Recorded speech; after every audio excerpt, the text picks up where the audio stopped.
What if a broken brace wasn't a cage, but a key? What if a single choice, one human, one alien, could spark a bridge strong enough to change the stars? This is the story of Orion and Lysa, and the link that turned chains into freedom. The docking bay of the Coalition Contact Directorate opened like a metal eyelid.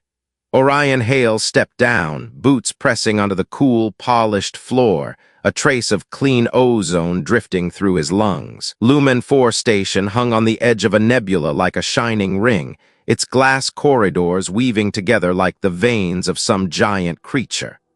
On the wall in front of him, a cold, scrolling banner read, Experimental Cohabitation Program Veyri Coalition Duration. 7 days. 7 days, short enough to trick you into thinking it was nothing, long enough to wear you down. The pairing hall stretched out like a silent stage. Dozens of Veyri stood in perfect lines, their skin shimmering with a jade glow, speckled with emerald highlights that looked painted by moonlight. Each one was flawless, symmetrical, emotionless, the beauty of something engineered by bloodlines and tradition. Orion scanned their faces but felt no spark, until he saw Lysa Carr.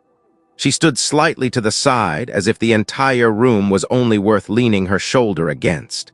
A silver exobrace wrapped her right leg from knee to ankle, joints hidden, its surface etched with ancient Veyri script that shimmered like moss underwater.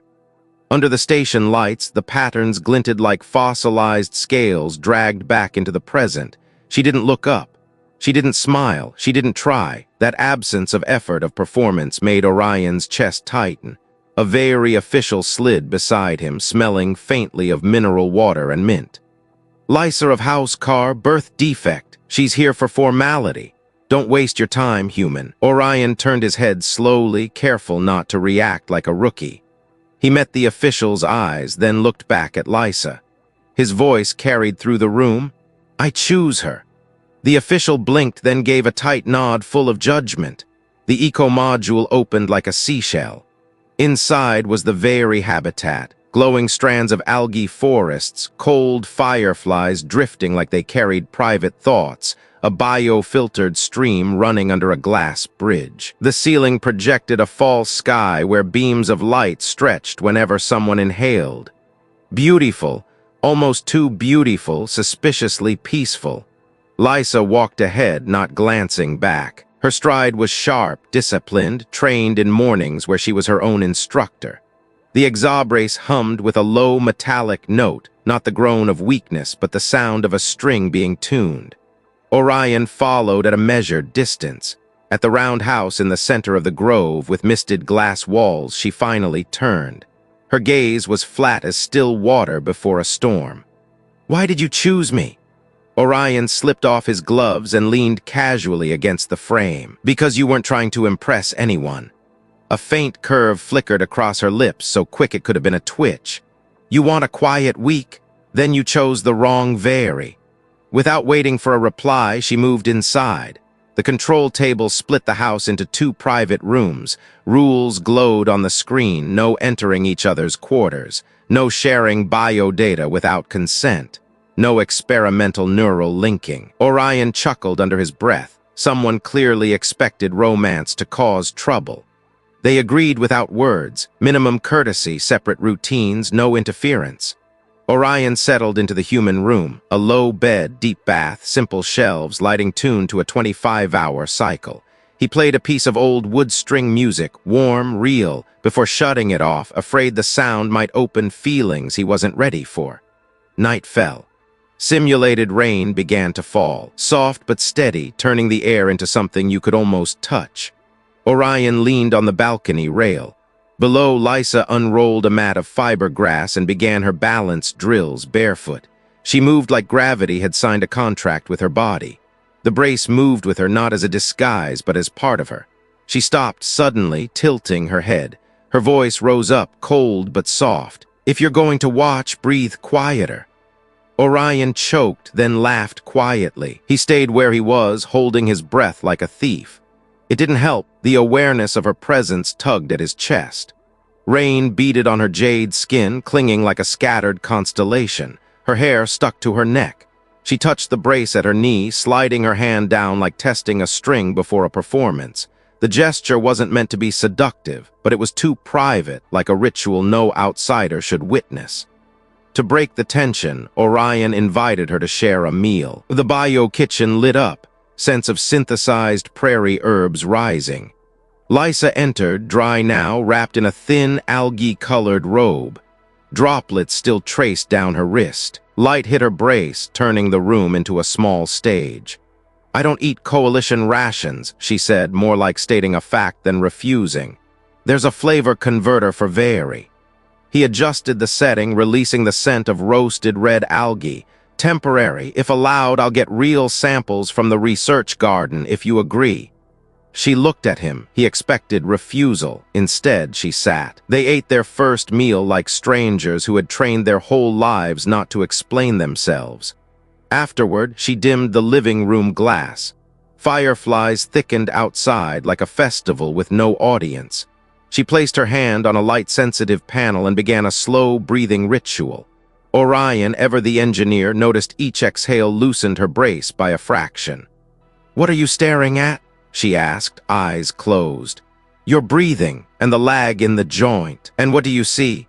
That whoever built your brace loved you, but their kind of love was cruel." The words slipped out like a confession. She opened her eyes, sharp but unreadable, not anger, just a mark.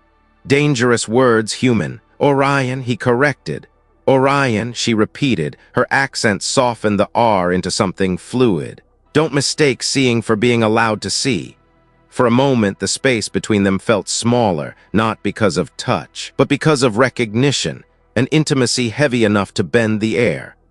Later, Orion showered longer than usual, as if rinsing away the line he had almost crossed. But his mind betrayed him, replaying the image of her hand sliding down the brace, her eyes that never asked permission. Near midnight, he heard faint steps outside, bare feet on fiber grass. He peeked through the curtain. Lysa moved low to the ground, body half ritual, half predator. Her robe slipped from one shoulder, revealing the line where her skin met the brace, raw and unhidden. His heartbeat stumbled. She stopped, turning her head toward his dark window. He couldn't tell if she truly saw him. Her voice came anyway, dry as sand. "Sleep, Orion. Tomorrow I expect a human who breathes normally." He closed the curtain, laughing to himself in the dark. 1 week, he reminded, just one clean week, but in his chest, something new. No ship crossed these waters without leaving waves.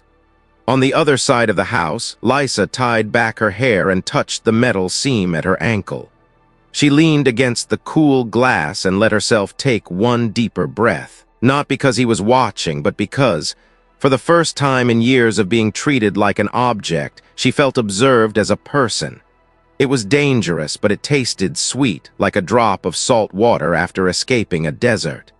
Outside, the fireflies thickened. Lumen 4 drifted quietly along its orbit, like a promise unwritten. And in 2 separate rooms, 2 strangers fell into imperfect sleep, haunted by algae, the ring of metal, and the guilty thrill of knowing that tomorrow they'd step one half measure closer toward what shouldn't happen, but inevitably would. Dawn in the habitat wasn't like a real sunrise. It was programmed, light fading from cold white beams into a soft orange glow, synthetic insects chirping in waves like a rehearsal orchestra. Even knowing it was all simulation, Orion Hale still couldn't tell where reality ended and the illusion began. Maybe the truth lay in the faint metallic hum only he seemed to notice. Below, Lysa Carr practiced the tide blade form. Each movement flowed like waves against the shore, sometimes calm, sometimes crashing. Her hands cut through the air, her stance shifted, and every time her weight changed, the exobrace gave off a deep vibrating note like a tightened guitar string. Orion sat on the upper balcony, black coffee in hand, steam curling into the cool air. Out of habit, the engineer in him made notes. Vibration cycle 0, 3 seconds, knee joint deviation 4 degrees, stability not fully synced with breathing rhythm. He wondered what he was doing here, not as an observer, not as an engineer, just a man drinking coffee, watching another being move with such intensity the entire garden seemed to breathe with her. By noon, under the bright artificial sun, they crossed paths on the glass bridge. Water shimmered below, reflecting the false sky. Orion came from the west, Lysa from the east. As they passed, she tilted her head slightly, eyes brushing over him, lips dropping two sharp words. "Coward!" Orion froze, his footsteps echoed back as two reflections on the glass floor. "Why?" Lysa stopped, turned halfway. The exobrace clicked dryly. Light caught the old etchings, glowing like scars. "Your file says you're a defense engineer. You've deployed strategies on frontier stations, and you volunteered for this project because—" Her voice was flat, sharp as a blade. "Because it was the least confrontational option." He drew a slow breath, metal from the bridge frame filling his lungs. "And you?" Checking a box. Her eyes didn't blink. "So I can get off my family's pairing list." Silence stretched, heavier than the reinforced glass beneath them. Then they both turned away, walking without another word. That night, simulated rain fell across the dome. Droplets streaked down the glass ceiling, dripping into the optical pool below, ripples layering out in perfect circles. Lysa still trained, as if the rain were part of her routine. Orion stood nearby, shirt unbuttoned at the collar, holding a glass of synthesized whiskey. He hadn't planned to interfere, but the moment came too quickly, a misstep. Her right leg twisted, knee locking. The exobrace flashed red, a harsh mechanical clack echoing through the air. She gritted her teeth, but the flash of pain in her eyes was clear. Orion moved before he thought. "Don't touch me!" Her voice cut like steel through the rain. He stopped mid-step, but his hand was already reaching out. He placed it lightly on her elbow, not to hold, but to test, steady. "I didn't say you're weak." His voice low, steady. "I just wanted to be here." Their eyes met. Rain pattered like needles on the glass above. She jerked her arm free, stumbling before regaining balance on her own. The brace vibrated, its red lights dimming to pale green. For a heartbeat, they stood frozen, close enough that his breath seemed to blend with her heartbeat. Neither spoke. Then Lysa turned sharply, stepping back into the rain, resuming her routine as if nothing had happened. Late that night, Orion couldn't sleep. He pulled up the habitat diagnostics on the control panel. Lines of red scrolled across the screen. Unusual floor vibrations during rainfall, gravity compensation errors, amplified oscillations. A bad sign. Left unchecked, the module could fail. He sat there for a long time, staring at the data until it blurred. And then a thought crept in. If her brace couldn't be replaced, maybe he could build a neural relay to support its signals. It was the kind of idea that should have been dismissed instantly. Forbidden, reckless, but Orion couldn't shake it. The image of her eyes when the brace flashed red carved itself into his mind. And inside him, the thought grew louder. If we linked our nerves, she wouldn't have to fight alone. He closed his eyes, letting the artificial rain fall outside. But the weight in his chest wasn't from the storm. It was the dangerous, intoxicating pull of crossing a line the Coalition had built walls to prevent. Day 4, Lumen 4 flickered dark. Every auxiliary light cut out as if someone had flipped the universe's master switch. One hollow second swallowed the station before the lights slammed back on, too bright, too sharp. The intercom crackled. "Warning, gravity compensation error, temporary anomaly. Remain in place." Orion barely had time to push back from the table before he heard it, metal scraping down a corridor. Harsh, urgent, painful. His chest tightened. He ran. Lysa Carr was on one knee in the middle of the hall, her body pitched forward. The exobrace had locked mid-step. Blue light flared at the knee joint, sparks spitting from the seams. Each attempt to move ended with a brutal clack of metal refusing her. For the first time, she didn't drive him away. No sharp, "don't touch." Only pressed lips, a furrowed brow, and a voice firm but trembling at the edges. "Don't you dare pity me." Orion knelt beside her, breath still ragged. He held her gaze and saw no spikes of anger this time, only the thin mist of pride forced to bend. "I don't pity you," he said, voice low, steady. "I'm just thinking of all the things I'd smash to pieces if someone told me I had to limit myself for my own good." On instinct, he lifted her. The motion was swift, practiced, like a soldier carrying a wounded comrade from the field.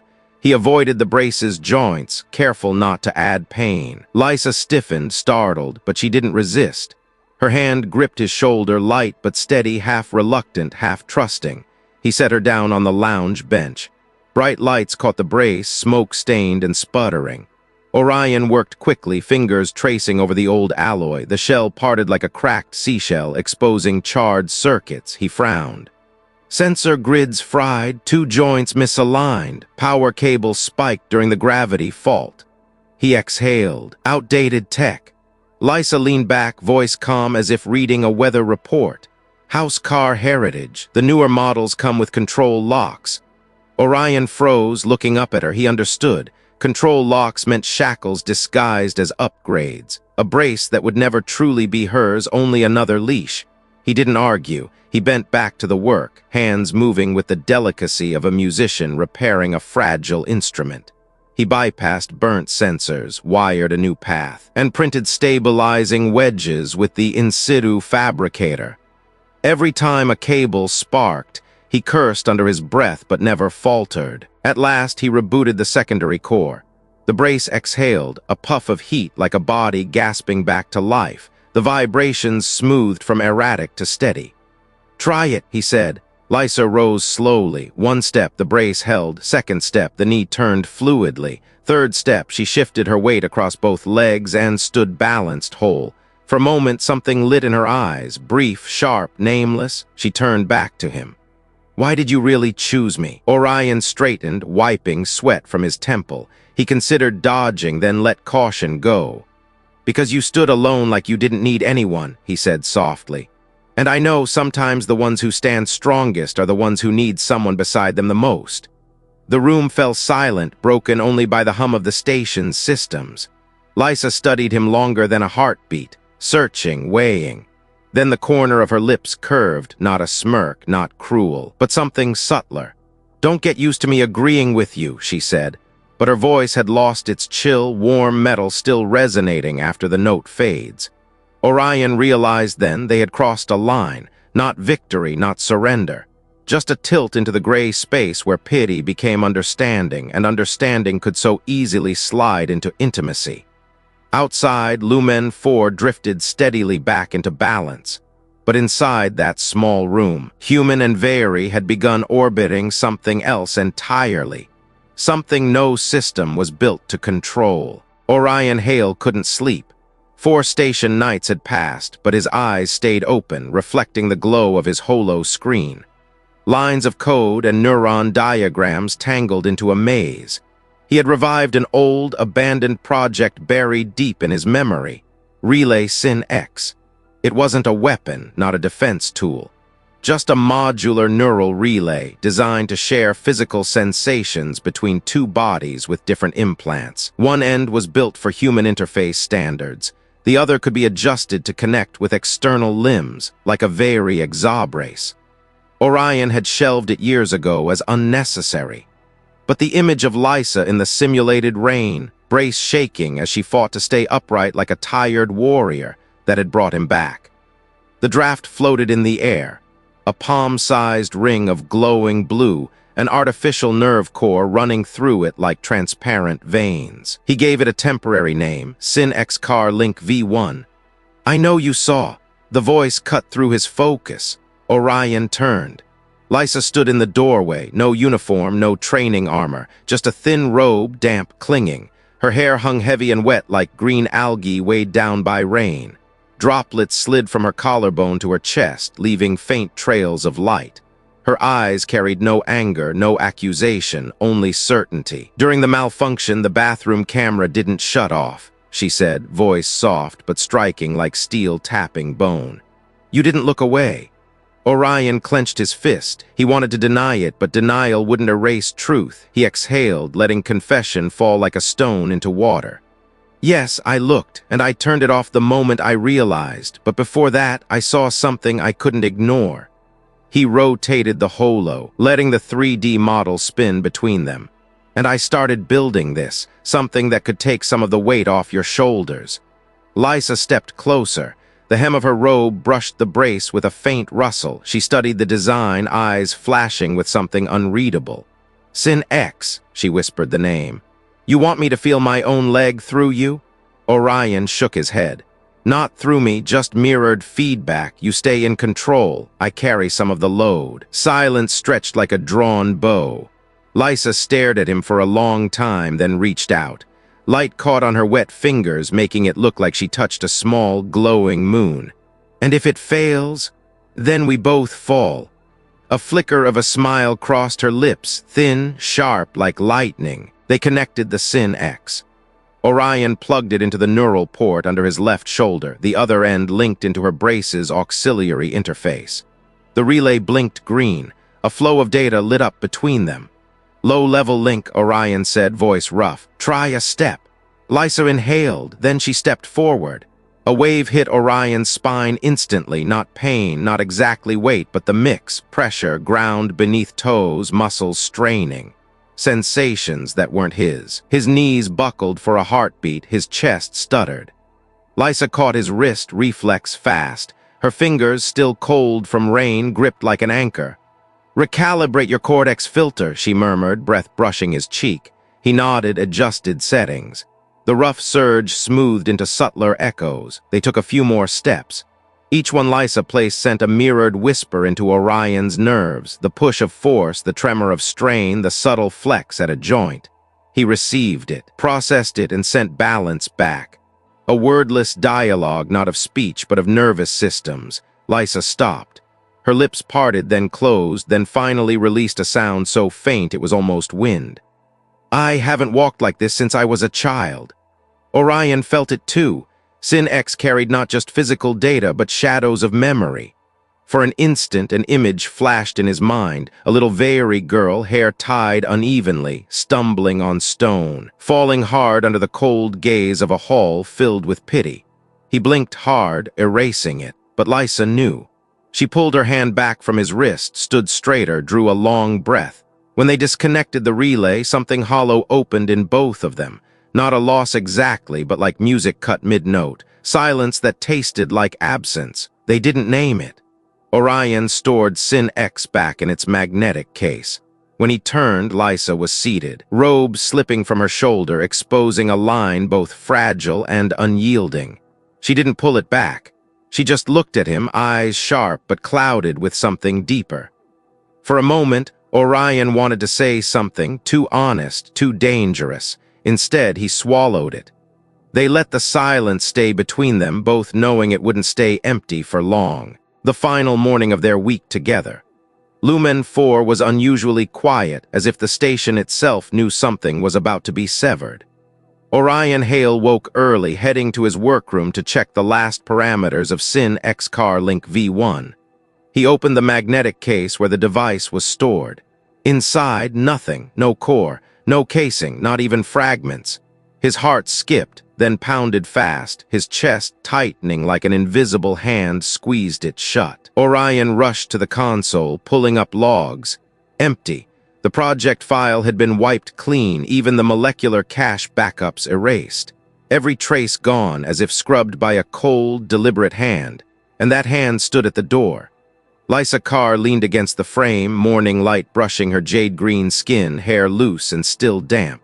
She wore only a thin wrap over her shoulders, revealing taut lines of muscle. Her eyes were calm but shadowed. "I did it," she said flatly. Orion blinked, trying to believe he misheard.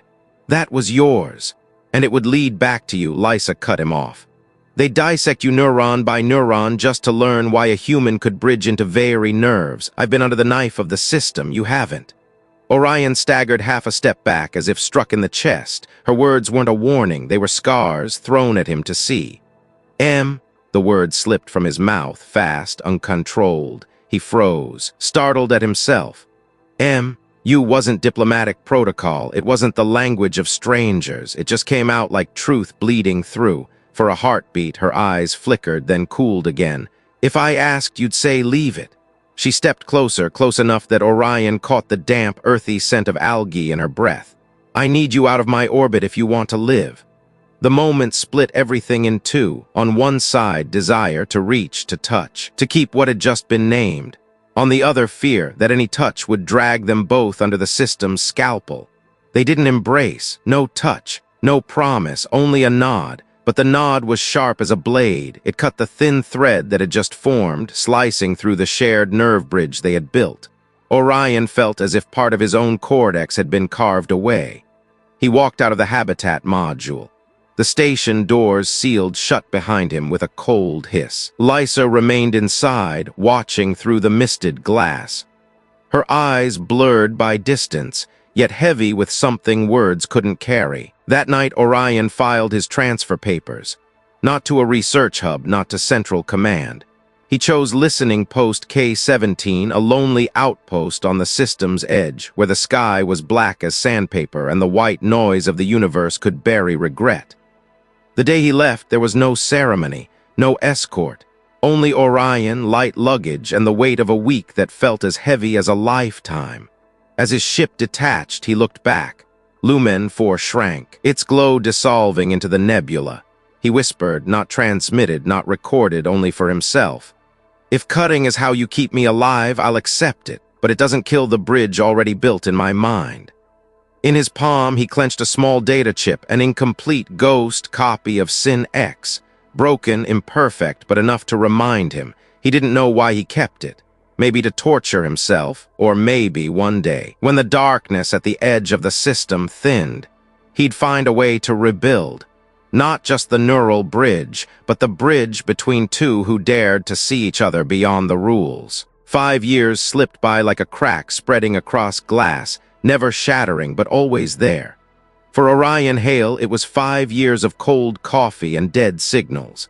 Every morning he sat at the console of listening post K-17, a forgotten dot at the edge of the system, ears pressed against a void that answered only with white noise.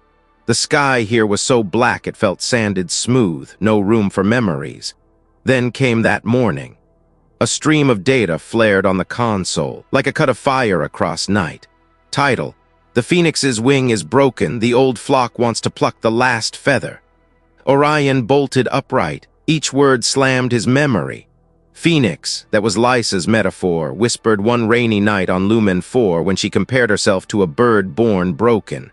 No one else could have written that.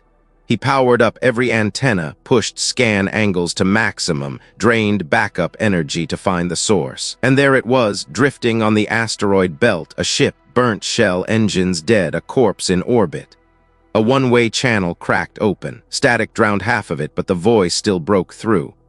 Orion, need you. 3 words, enough to shatter 5 years of isolation like glass. Orion didn't hesitate. He forced the docking locks, Coalition law be damned. The hatch opened, air thick with burned ozone and dried blood. He sprinted down scorched corridors, straight to the med bay. And there she was, Lysa Carr. She lay on the emergency table, breathing sharp, face hollowed but eyes still blazing. Her right brace was shattered, joints blackened, cables dangling loose. Her leg twisted at an angle that made even an engineer flinch. Orion swallowed hard, forcing the nausea down. Her eyes cracked open, voice rasping. "They here yet?" Slow, Orion answered, hand trembling as it hovered over the medical kit. "But they are coming." She shut her eyes for a beat, then opened them again, weak but sharp as ever. "Why me?" Orion sat beside her, the red warning lights painting his face in streaks of blood. He searched for something clever, a safe excuse, but the only words that came out were truth. "Because for the first time in my life, someone saw me as ability, not defect." Her lips curved, just barely, like a shard of light breaking through dark. Orion let out a short laugh, small and cracked after 5 years in a cage of silence. "Then let's fix the bullet before we fire."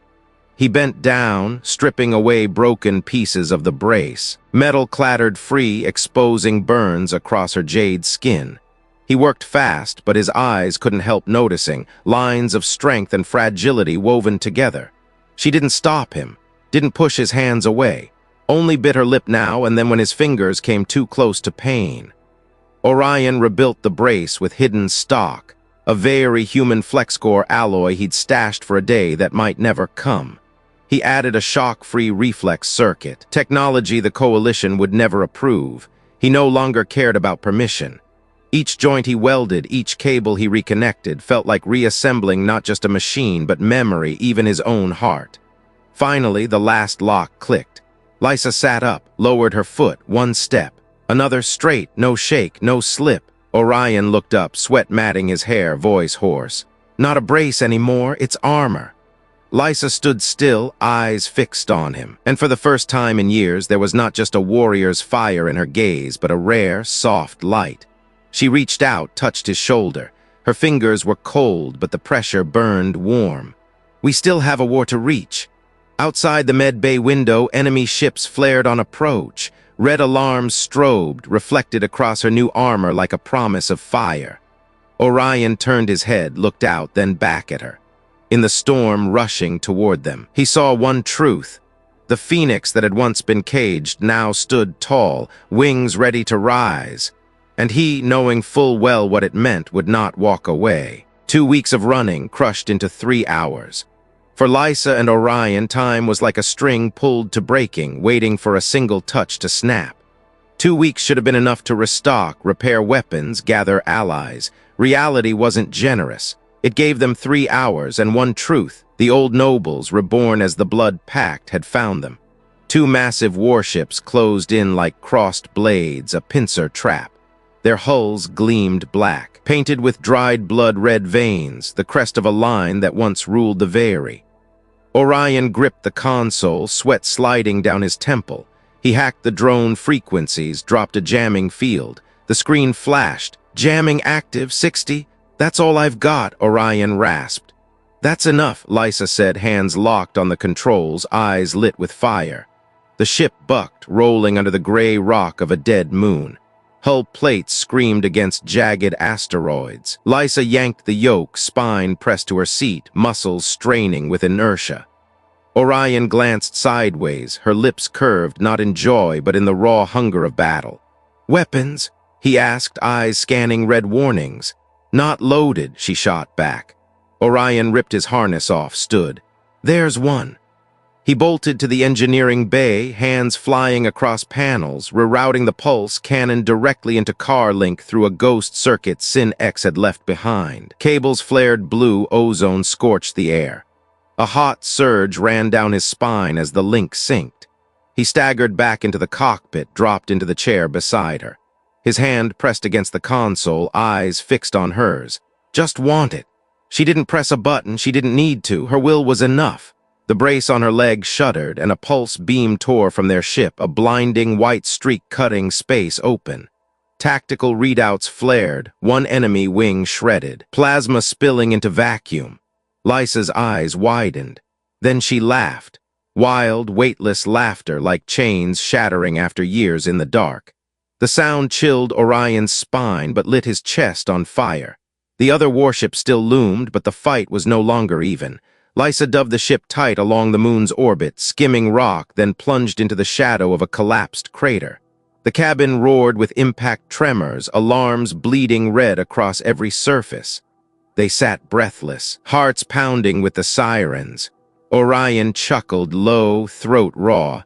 We just turned a leg brace into a weapon system. Lysa pulled off her glove, adjusted the brace lock, and looked through the viewport. Outside, the stars streaked like silver knives. Her voice was steel. No, we turned chains into freedom. Orion looked at her and knew she wasn't just a warrior, not just an heir. She was a living declaration of war, the kind empires could try to crush but never silence. She turned to him, eyes burning like molten steel. Take us to Crown Spire, the orbital fortress my family built, the one they stole. Orion nodded. No more words were needed. From this moment they weren't fugitives, they were the blade returning to the sky. Outside, the blood-packed ships circled. But inside the small vessel, between two who once shared a neural bridge, a new battle had already begun. Not just war for power, war to prove they existed, not as chains, but as freedom. The Crown Spire fortress spun silently in orbit, its shadow falling over the green planet below like a long, twisted scar. From afar it gleamed like a jewel, radiant and flawless. Up close, Orion and Lysa saw the cracks, patches of welded metal covering decades of decay, once the pride of Housecar, now a prison in orbit. They slipped in through a heat vent between two thrusters. The furnace heat burned through their suits, sweat dripping from Orion's skin in moments. He wedged an ultrasonic blade into a pressure valve, opening a gap just wide enough to slip through. Lysa went first, her breath steady, eyes glowing like nebulae in the dark. The core chamber loomed ahead, cables braided into iron crucifixes, rising into a cathedral of wires. Every footstep echoed like mechanical prayer. On the holo screens, Eric Carr, silver-haired, eyes sharp as knives, addressed the council. "Let her come," his voice thundered. "We will correct what is broken." Lysa froze, shoulders trembling, her lips pressed tight before she whispered, her pain leaking into sound. "You called me broken all my life." Orion said nothing, only held her gaze. He pulled a small device from his pocket, the auxiliary trigger for her brace. He placed it in her hand, his fingers brushing hers, a strange current sparking through both. "Show them how far you've come." The corridor to the throne room yawned open. No way back. Lysa surged forward, body moving like steel water. 2 guards lunged. She dropped them in 4 beats, a sweep, a strike, a hip twist, a brace-powered pulse. Both fell hard, echoes ringing. Eric Carr rose from the throne. "We gave you position, we gave you protection. You built a cage and called it a home." Lysa's voice cut sharp as a blade. She triggered an EMP from her brace. The ceiling shuddered, lights flickered, comms stuttered into chaos. Above, Orion hung from a frame of steel, threading through cable nests. He reached Project Silence, the neural suppression device used to control the people. His hands bled as he tore each latch until the fortress shields crashed offline. Alarms roared. Guards swarmed. One grabbed Orion, slammed him down, blood spilling from his brow. They dragged him to the throne dais. He knelt, the metallic taste of blood in his mouth. Advisor Vel stepped forward, eyes gleaming with malice. In his hand, a black box. "Cut her lower motor signals," he hissed. "She will live with honor, the human walks free." Lysa stared at the box, then at Orion. For a heartbeat, her eyes were twin abysses, one filled with years of being branded defective, the other with the sight of Orion bleeding for her. Her blade fell from her hand, clattering long across the stone. Eric smiled, the smug smile of a man who believed the game already won. "You always thought weakness could be cut away," Lysa said, voice low but carrying like thunder. Then her lips curled, eyes blazing. "But weakness can be passed on." Orion heard the words and tilted his head. His fingers brushed the implant at the back of his neck, the one Sin X once connected. A backdoor he'd secretly slipped into the Blood Pact's network. He whispered in his mind, now. The grid ignited. Vel's implant flared sparks. He screamed, then collapsed. One by one, the council convulsed and dropped, puppets with their strings cut. Eric still stood, face pale, clutching the black box like driftwood in a flood. Lysa lunged, ripped it from his grip, and crushed it in her brace. The casing shattered, scattering blue sparks like broken phoenix wings. She drove her brace straight into his solar plexus. Eric gasped, crumpled, his last heartbeat falling with his power.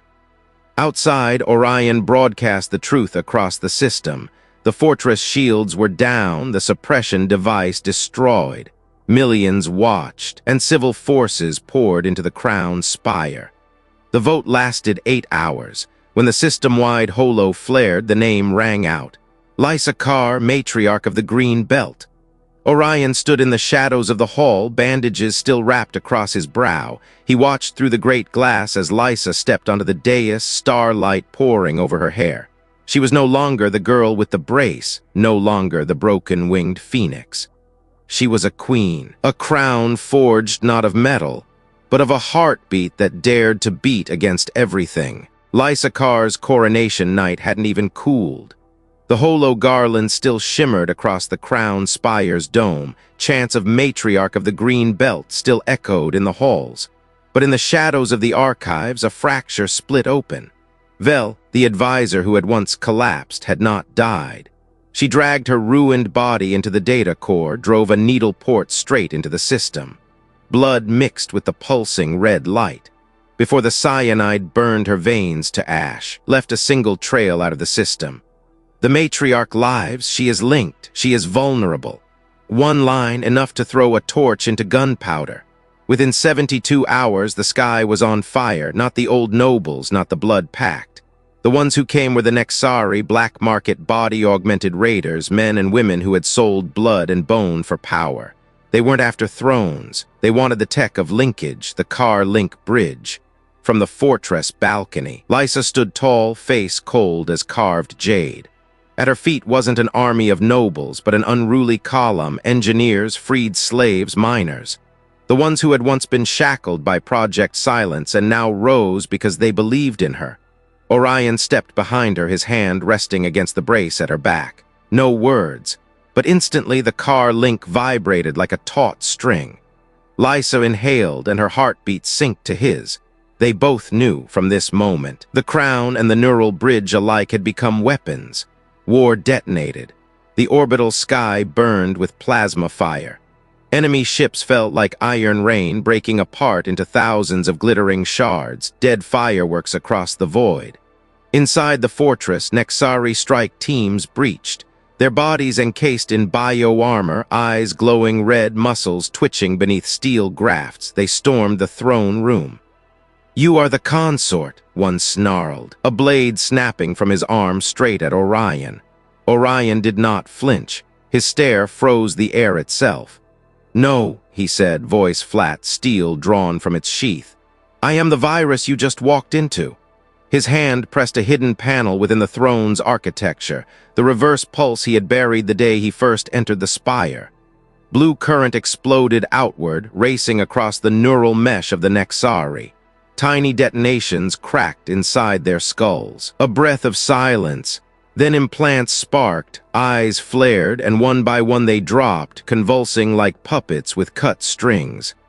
Lysa wasted no heartbeat. She surged forward, brace thundering with each pulse, every strike shaking the chamber.